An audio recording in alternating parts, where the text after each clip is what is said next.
All right, hey, all you action figure fans, it's me, Justin, the Action Figure Minute, and today we are checking out a new figure from the Cosmic Legion's brand new wave, hot off the truck, Ox Crew, Book 1, Thraxxon, and what we have here is the Lowland Scapeback. And this guy, completely different from what they have ever done for Four Horsemen Studios. I mean, I suppose, other than, let's say, a horse. I mean, this is a creature, and this is their own creation, their own beast. It's not a horse. They made this guy up, the Lowland Scapeback. And on the back of the box, we've got a full cross-sell of the entire Cosmic Legion's line to date. So really nice to see that kind of old-school cross-sell, like back in the day when we were kids, and they would show off all the cool toys to collect them all. A paintbrush just fell off my desk. But let's get to opening this Lowland Scapeback figure. Lowland Scapeback. Scapebacks can be found across all of Thraxxon, with different variations of this species adapted to survive in the specific parts of the planet where they live. Native to the harsh valleys of Thraxxon, the Lowland Scapeback is the most aggressive classification of this race. Lowland Scapebacks have heavy plates of armor and sharp spines across their body. This armor protects the Scapeback while also allowing it to perfectly blend into the landscape of the planet as they hibernate to conserve energy, only emerging once they believe a potential meal is nearby. The vibrations caused by explosives along the perimeter of the Ox Crew's camp awaken a herd of Lowland Scapebacks. Enraged and ravenous, the Scapebacks enter a feeding frenzy and attack the camp, easily breaking through the perimeter defenses, which do nothing against the beast's armored hides. It is only the intervention of the Veblian named Uka, along with a party of Thraxxion scouts, that saves the Ox Crew from becoming the Scapeback's next meal. So, I wanted to open up this guy next, the Lowland Scapeback, because it is so unique to everything that Four Horsemen has done before. So this is like the new, and we're going to see what this is all about. So I'm an opener. My name's Justin. If you're new to the channel, welcome. I open up darn near everything. And go ahead and hit that subscribe button while I'm doing this. Greatly appreciated. So, taking out the Scapeback, we've got this really cool box art from maybe Nate Barch, probably Nate Barch. I know that they have another artist, so if I'm saying it wrong, sorry. But it's really cool, kind of gets a little overlook of the, what do you want to call it, the camp setup they set after they crashed. We got those electro fences. All right, let's crack into this box. We got a little plastic overlay protection, get rid of that. All of it's going to the recycling bin. And stuff's falling out of the package, which is fine because it was held in there by the plastic tray. So what we had fall out were some extra hands, some claws, and they're graspy. They're gonna rip you open and tear you to shreds. So set those aside. It doesn't look like he's hanging in here with anything. Nope. No twist ties, no nothing. So, wow. We're off to the races. Look at this guy. Look at this sculpted detail on his spines. The underbelly is a really, tan, brown. Mix it in with the dirt underneath him. And then the top is described in the bio. These purple spikes and crags make him really mix in with the environment, so it's hard to see, and he's camouflaged right in there so he can sneak up on his prey. Now let's check out this head sculpt.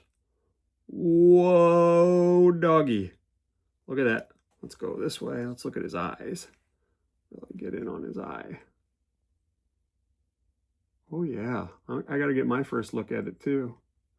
And is this an articulated jaw, I'm guessing? Oh, baby, it is. Rah. Let's do it.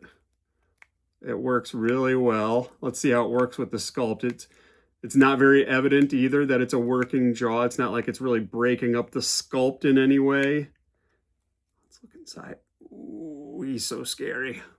All right, now let's check out articulation while we're here, I guess. Let's see what we can do with this. Are there any parts that pop off on the head? No. All right, so let's see articulation. We've got, let's see, it looks like it's on probably like a barbell, but it's pretty locked in, it feels like, by the sculpt. So you can see I'm getting very little shimmy here. Up and down, really not much either. Oh, wait. Oh, wait. We're moving. Hold on. There we go. Look at that. All the way down.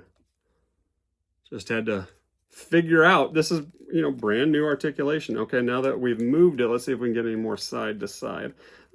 Yeah, I got a little bit more side there. You can see he's not looking dead on. He's looking a little over here. Kind of see that gap in his neck sculpt. So, okay, moving him around, working it a little bit. Yeah, there we go. Let's do it again.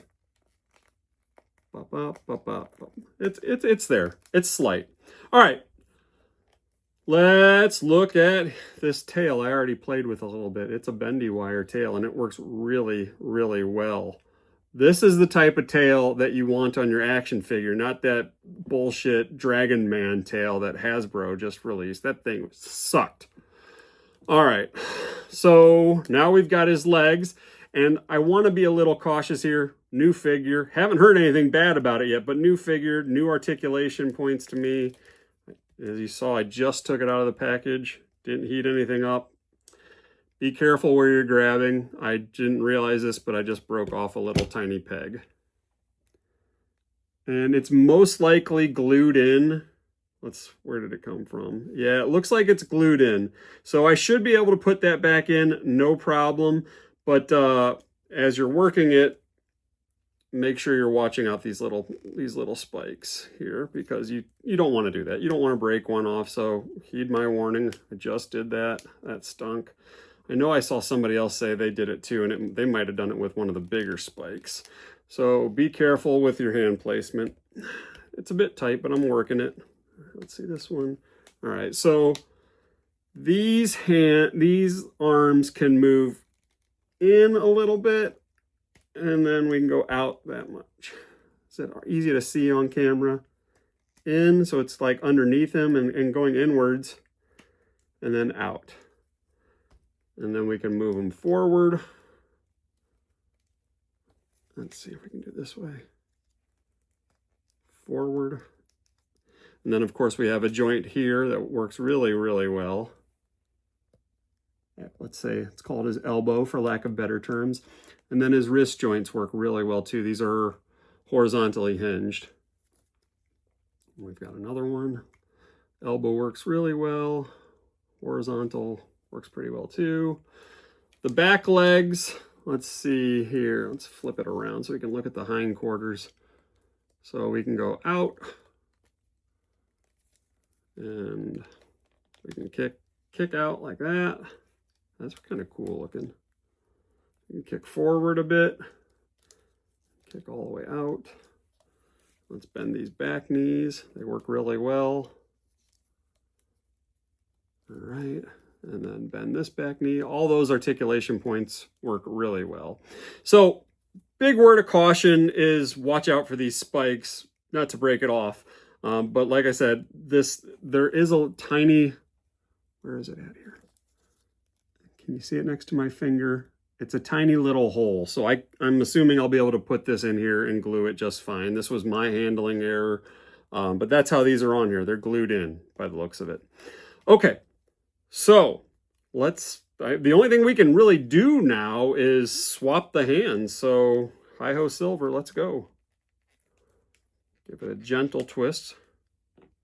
I always feel like with the Mythic Legions figures, and I don't know if they can ever change it now at this point, and maybe I don't know what I'm talking about. I'm not an expert. The Four Horsemen are the experts, but I always feel like these pegs, they're short compared to other toy lines with other figures with swappable pegs.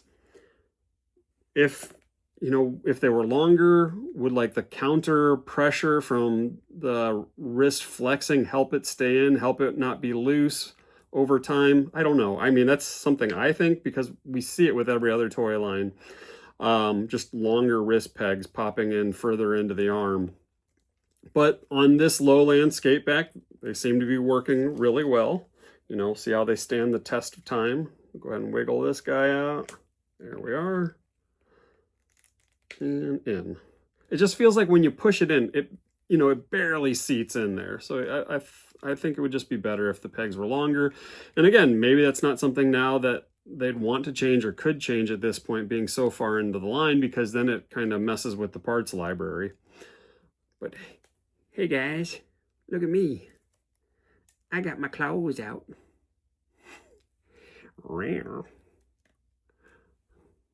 Really neat. Let's see if we can do this. Good. Hello, my baby. Hello, my darling. Kind of like Spaceballs. All right, getting silly now. Great figure all around. I love everything about this. We'll fix that spike that came out here real quick. I got my handy Zap-A-Gap right here. That's what I use. Randy Falk from NECA taught me that one, with all their old school NECA figures falling apart back in the day. But we're going to wrap this video up because we are done talking about this Lowland Scapeback. I recommend. I think it's fantastic. I've said it before in my other videos. From what I understand, and believe the hype or not. And actually, did I miss this articulation point on the back leg? Look at this. There's a spot right here. So you can go back even further. I didn't even see that one. So that one's there too, and it works very well. But as I was saying before I interrupted myself, supposedly, hype, FOMO, whatever it might be, supposedly there weren't as many of these Ox Crew Cosmic Legion Wave figures created. So if you want them, better go and get them. Bye-bye.